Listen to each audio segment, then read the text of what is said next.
Welcome back to podcast ABNR. Dalam dunia bisnis, suatu pembiayaan atau financing bisa dibilang merupakan urat nadi bagi pertumbuhan mulai dari pendanaan startup, pembangunan infrastruktur, hingga ekspansi perusahaan yang besar nih. Nah, semuanya itu bergantung pada skema pembiayaan yang tepat. Tapi sebetulnya bagaimana sih dengan struktur dan proses transaksi pembiayaan yang diatur dalam hukum Indonesia? Apa saja yang menjadi tantangan hukum yang kerap muncul dan bagaimana mitigasinya? Nah, di episode kali ini kita akan membahas secara mendalam nih mengenai transaksi pembiayaan dalam perspektif hukum Indonesia with our senior associates, ada Bang Renard dan juga Bang Ray. Welcome to our podcast, Bang. Mungkin sebelum kita delve more into our topic, boleh memperkenalkan diri dulu Bang ke audiens kita? Oke, halo, gue Renard, senior associate di ABNR. Biasa mengerjakan praktis di banking and finance, financing, dan juga aviation. Thank you Bang. Untuk Bang Ray? Halo, saya Ray. Udah 15 tahun lebih di ABNR. Dari masuk ABNR udah ngerjain banking and financing. Terus ada beberapa transaksi-transaksi yang lain juga. Jadi mudah-mudahan sih bisa ngebantu soal financing ini, Res. Thank you Bang. Mungkin kita langsung masuk aja nih ke topik kita Bang. Apa aja sih yang sebenarnya itu masuk pada scope financing? Secara umum, scope financing bisa luas banget. Jadi mulai dari bank mau ngasih pembiayaan, mau merencanakan ngasih pembiayaan, itu udah mulai proses yang udah bisa kita lakukan. Maksudnya dilakukan adalah kita bisa bantu gitu. Jadi kalau umumnya banget sih dari kasih pinjaman sampai penyelesaian kembali. Tapi secara umum lagi yang biasa kita bantu itu dari bank proses mau kasih pinjamannya diturunin dikasih ke debitur, terus habis gitu pemenuhan syarat-syarat pendahuluan dan lanjutan untuk bisa loan-nya, pinjamannya itu diberlakukan untuk yang sudah disetujuin gitu. Jadi kalau misalnya ditanya seberapa luas, bisa luas banget. Karena di dalam proses itu aja yang bisa kita lakukan tuh banyak banget gitu. Dan nambahin sedikit, itu yang tadi Ray bilang kan itu untuk pinjaman konvensional dari bank. Tapi kalau scope financing sendiri sebenarnya luas, termasuk kayak pada umumnya adalah pinjam, utang piutang, tapi macamnya banyak. Bisa jadi dari utang pemegang saham, bisa juga untuk right issue, juga bisa termasuk dari financing. Intinya adalah untuk mendapatkan uang tambahan dan yang dibayarkan kembali. Jadi kreditur dan debitur secara umum. Mungkin aku penasaran juga nih Bang, apa sih perbedaan antara financing dan juga project finance? Oke. Financing biasanya secara umum namanya financing. Jadi project finance itu bagian dari financing. Kenapa ada spesifik sebutan project finance? Karena financing untuk specific projects itu dikategoriin khusus karena karakternya emang sedikit beda daripada financing secara umum. Projectnya ini yang dibiayain khusus untuk satu project itu kepada satu project company. Jadi makin mengerucut tuh kenapa disebut project finance dibandingin sama financing lain. Financing lain tuh bisa diberikan untuk satu company untuk keperluan corporate-nya dia. Misalnya mau ada transaksi sesuatu, mau beli aset, mau bisa macam-macam. Dari sisi penggunaannya dibedain sama project finance karena project finance dipakai pembiayaannya khusus untuk membiayai projectnya. Jadi mau bangun project, mau mengadakan tanah untuk project, mau mengadakan alat berat untuk project. Jadi lebih spesifik dibanding financing biasa. Oke Bang, dari penjelasan tersebut, kemudian di mana sih peran kita sebagai lawyer itu masuk nih dalam financing? Eh, Kayak tadi sempet Ray bilang juga, sebenarnya prosesnya kita tuh dari awal banget. Mungkin ada beberapa kita juga terlibat dari kita sebutnya untuk mungkin sebagai lembar kesepakatan atau term sheet. Dari situ juga kita udah bantu. Kemudian kalau secara umum prosesnya adalah yang pertama mungkin kita tadi bantu dari awal, dari mulai pembahasan term sheet-nya, kemudian dari proses dokumentasi. Kita juga bisa berperan dalam proses due diligence atau audit, karena dalam pembiayaan, dalam financing itu juga dari kreditur juga biasanya meminta lawyer untuk melakukan audit terhadap perusahaan yang akan diberikan pinjaman. Kemudian kita juga membantu dalam proses dokumentasi untuk mempersiapkan draft dari dokumentasinya, negosiasi, kemudian juga termasuk penandatanganan dan finalisasi. Kemudian tadi mungkin dari Ray juga sempat sebut sedikit untuk condition precedents. Jadi itu adalah condition precedents adalah syarat-syarat yang dimintakan oleh kreditur sebelum kreditur mencairkan uangnya atau mentransfer uang pinjamannya. Di situ juga dokumennya bisa bermacam-macam, termasuk juga dokumen-dokumen jaminan. Kemudian biasanya kita akan stop sampai di situ, sampai pencairan. Tapi ada beberapa transaksi atau karena permintaan dari klien juga, kita juga ikut sampai utangnya dibayar lunas. Mau nambahin dikit nih dari yang Renard bilang. Tadi bedain antara financing biasa dan project finance. Tadi Renard sempat bilang ada due diligence, ada dokumen jaminan, ada conditions precedent, syarat-syarat yang harus dipenuhin untuk bisa loan bisa turun. Kalau di financing biasa mungkin secara umum yang diminta biasa-biasa aja.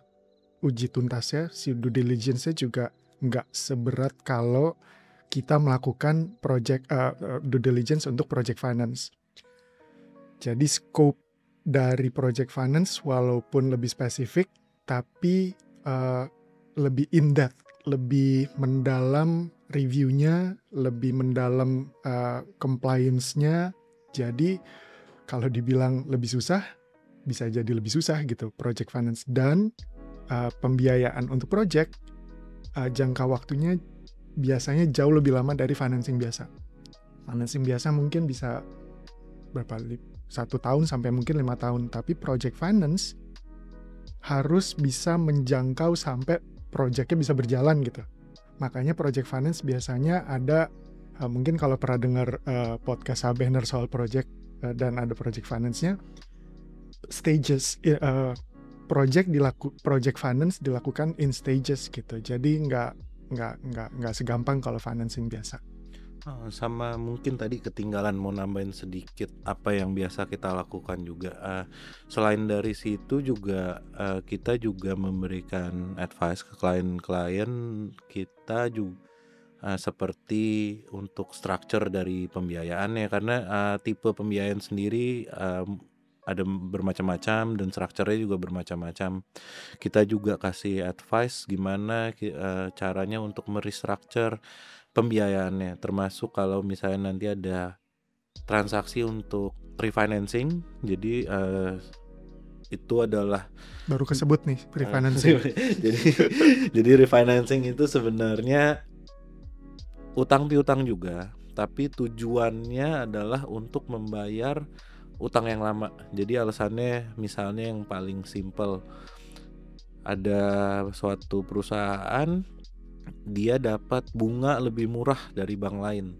Jadi dia pinjam ke bank yang baru itu dan uang pinjamannya dipakai untuk membayar utang di bank yang dia sekarang lagi sudah mendapatkan pinjaman. Nah, itu ada structure yang sedikit berbeda dan sedikit unik di situ.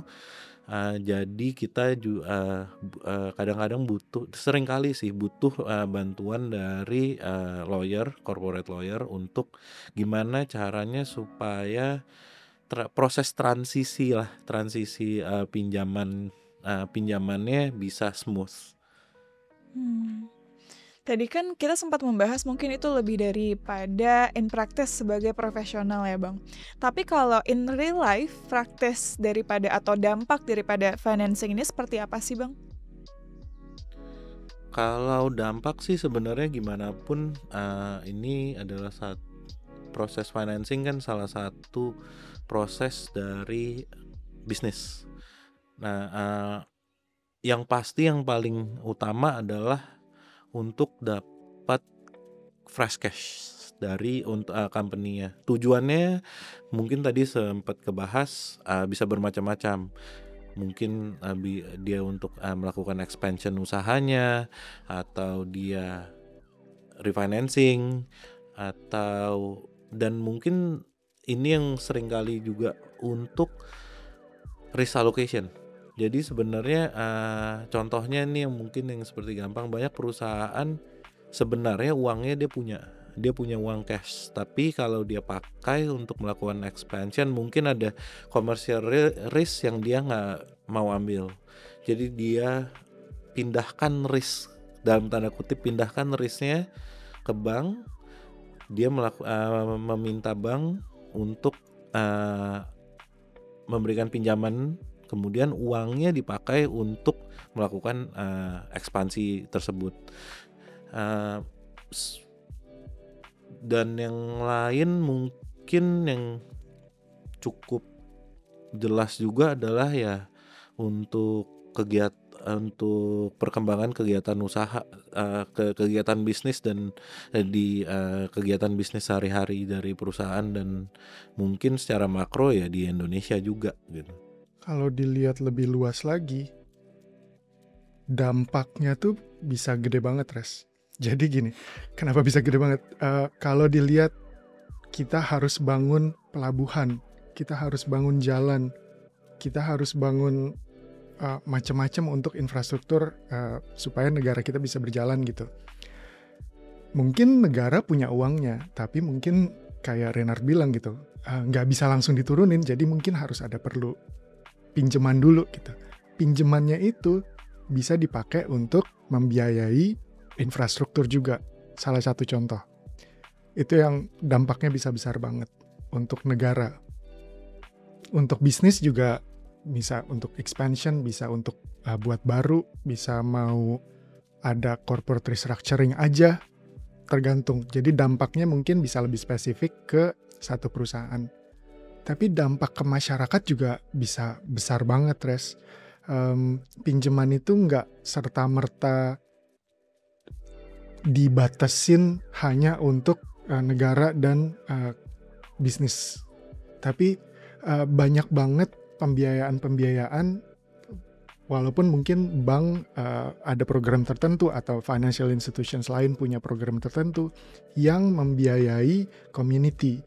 Jadi community misalnya ada program untuk pengadaan, saya nggak tahu namanya itu, peternakan.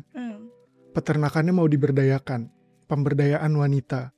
Itu juga bisa jadi bagian dari pembiayaan, financing. Jadi dibilang dampaknya bisa sangat lebih luas daripada scope dari financingnya gitu. Ya. Ternyata memang dampaknya ini sangat luas ya Bang. Kemudian juga dampak yang luas ini kira-kira apakah sudah diimbangi dengan perkembangan hukum yang sesuai nih di ranah financing di Indonesia Bang?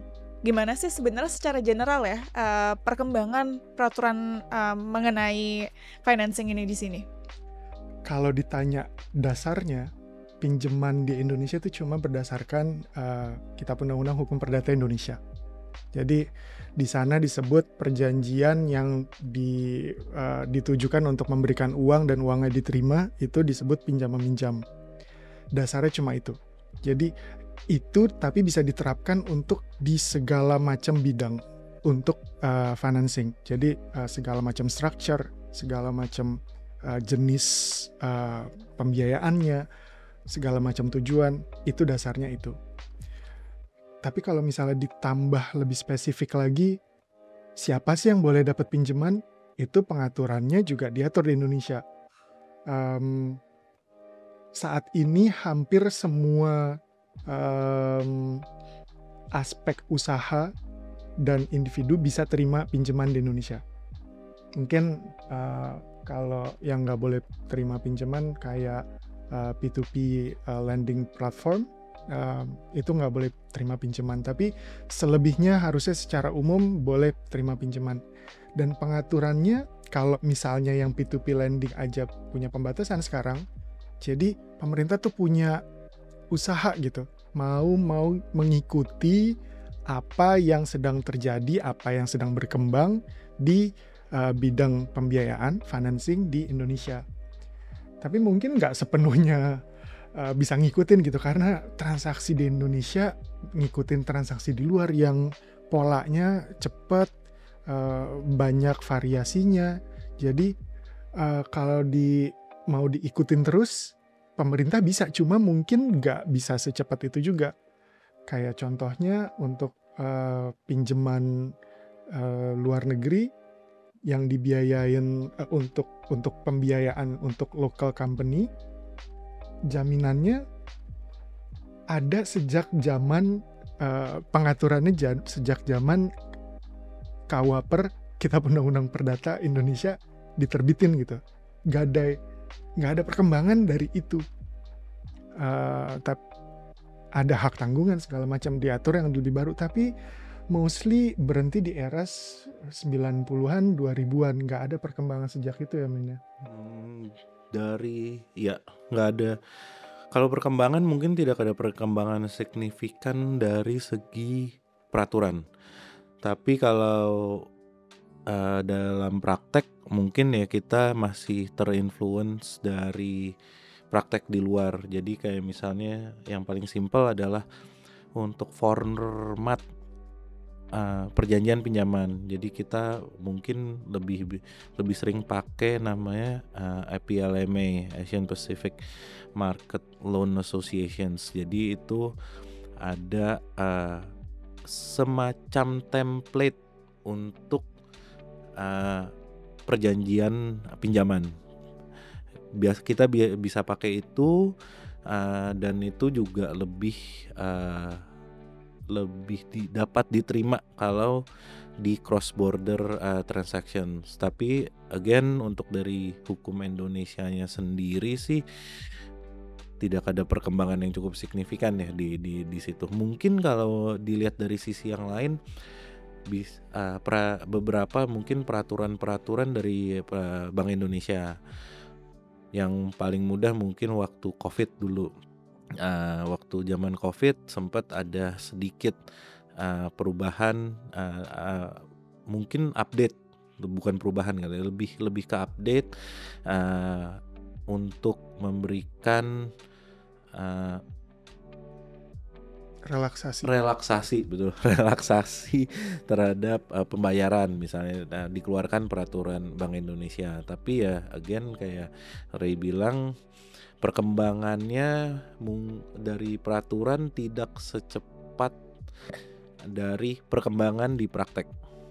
Contohnya ada satu lagi mungkin sedikit di bagian fintech, crowdfunding, P2P lending. Dari peraturan itu yang paling jelas, kalau dari peraturan tidak bisa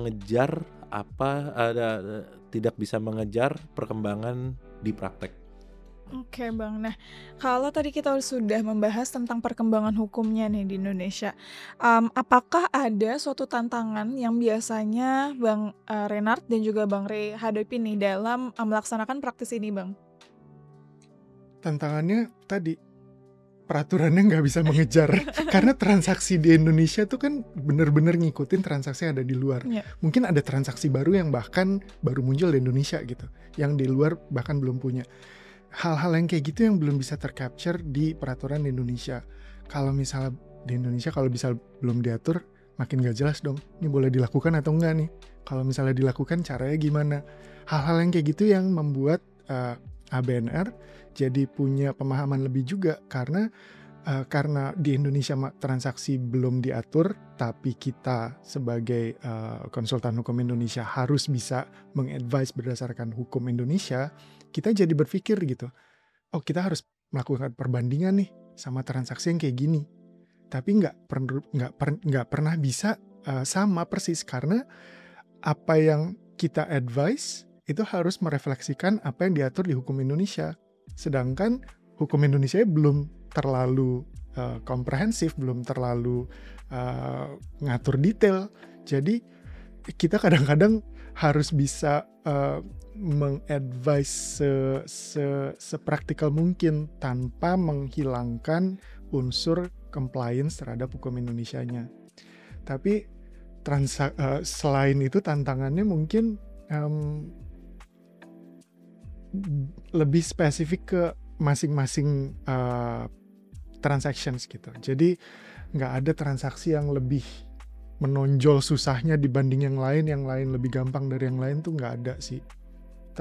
Dan Kepikirannya dan peraturan. satu lagi kadang-kadang ini suka ada pikiran di luar kalau misalnya jumlahnya semakin besar jumlahnya, semakin sulit transaksinya. Tapi sebenarnya kalau dalam prakteknya keribetannya dan tingkat kesulitannya itu bukan dari jumlah, tapi gimana struktur dari pembiayaannya sendiri, struktur transaksi, struktur pembiayaannya sendiri. Itu sih. Dan mungkin satu lagi ya, mungkin tambahan mungkin wrap up dari kesulitannya adalah ya tantangannya adalah gimana caranya kita pakai peraturan dan undang-undang yang dalam tanda kutip ya stop di tahun 2000-an mungkin dengan tuntutan praktek yang ada. Karena kita harus bisa coba masukin dan mengaplikasikan peraturan-peraturan yang cukup lama itu ke kebutuhan yang ada pada saat ini. Itu sih Ya, yang sebenarnya sih pemerintah udah ada usahanya kayak tadi udah ada usahanya lah, kita kelihatan ada peraturan baru yang bisa mengakomodasi struktur baru, jenis transaksi baru gitu. Kayak mungkin yang lebih luas gitu dilihatnya dari sisi capital market gitu. Repossession tuh benar-benar jenis capital market transactions, tapi bisa dipakai untuk bentuk pembiayaan. Yang kayak gitu nggak dilihat dari sisi kenapa tadi saya dan Renard bilang peraturan yang nggak menjangkau hal-hal baru. Dari sisi capital marketnya yang menjangkau hal-hal baru. Jadi transaksinya diatur lebih ke specific industries. Tapi konsep pembiayaannya sih nggak berubah dari dulu. Jadi nggak tahu pemerintah mikirnya nggak perlu diatur lebih khusus, nggak tahu mikir nggak ada yang bisa diperbarui, padahal transaksinya selalu baru setiap tahun. Tapi intinya kalau di-combine nggak kelihatan ada bedanya dibanding 19-20 tahun yang lalu sama mungkin ke depannya. Yang beda adalah transaksi yang kita advise. Yang beda-beda itu yang membuat kita jadi belajar lagi gitu, kayak masing-masing industri punya karakter beda-beda nih. Mungkin pembiayaannya jadi beda juga. Jadi ya hal-hal seperti itu yang tantangan ABNR. Oke, mungkin nambahin dari yang Ray bilang tadi untuk spesifik industri. Kebetulan juga gue ngerjain aviation, pesawat. Termasuk juga untuk pembiayaan pengadaan pesawat. Di industri aviation, jaminan yang diberikan untuk pesawat itu bukan sedikit berbeda, itu berbeda dengan kalau dengan jaminan-jaminan di pembiayaan lain. Jadi kalau seperti kalau di pembiayaan lain mungkin ada gadai, ada hak tanggungan, tapi kalau di pesawat kita pakai instrumen yang beda. Nah, apa mungkin nanti di podcast berikutnya karena itu adalah bahasan yang terpisah sih sebenarnya. Bisa Bang. Oke, thank you so much Bang Renard dan juga Bang Ray atas diskusinya hari ini. That also wraps up our pembahasan di seputar financing atau transaksi pembiayaan dalam hukum Indonesia. Semoga diskusi kita hari ini bisa memberikan gambaran kepada audiens juga ya yang lebih jelas mengenai struktur, risiko, dan aspek hukum yang perlu diperhatikan dalam skema suatu financing atau pembiayaan. We hope you enjoy this episode guys and have a good day everyone. Thank you.